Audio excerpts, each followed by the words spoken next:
Jesus Nazareno, nilulwalhati ka namin.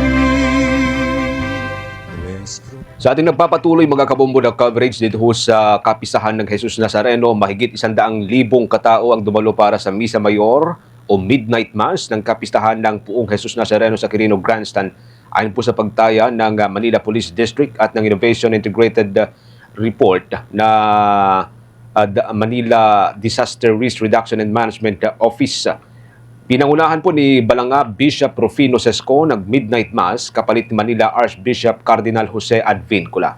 Bilang tradisyon mga kabombo, ang Archbishop ng Manila dapat ang nangunguna ho sa Midnight Mass sa taunang kapistahan. Gayunpaman, nitong Lunes ay bumiyahe patungong Vatican si Cardinal Advincula upang makibahagi sa unang consistory na pinatawag ni Pope Leo XIV. Kasama ho niya ang kapwa kardinal. Sa humilya ni Father Sesco kaninang madaling araw, tinukoy niya ang pagpapakumbaba tulad ng ginawa ni Jesucristo. Anya ito ang dahilan kaya siya itinatampok at dinadakila o itinataas. Ito anya ang dapat pagnilayan ngayong kapistahan ng Jesus Nazareno. Kapatid, may nauna na sa ating bumaba. At ito'y walang iba kung hindi si Jesus Nazareno. Kaya siya dinadakila, kaya siya itinatampok. Kaya nga't sa ikalawang pagbasa sinabi, walang hihigit sa kanyang pangalan at ang lahat ay yuyuko sa kanya. Siya'y itinatampok at dinadakila ng Ama. Bakit? Dahil siya'y nagpakababa. Pagnilayan natin ang uri ng pagbaba ni Jesus Nazareno. Una, siya ay bumaba ng kusa upang lalong magmahal. Opo, bumaba siya ng kusa. Hindi siya ibinaba o pinadapa ni numan. Hindi siya napilitan lamang. Kusang loob siyang bumaba dahil sa awa at pag-ibig. Kaya naman ni Father Sescon o Bishop Sescon ng pagpapakumbaba, pinasaringan din niya ang mga opisyal ng gobyerno na anya'y pinipili pa rin manatili sa pwesto kahit hindi sila karapat-dapat.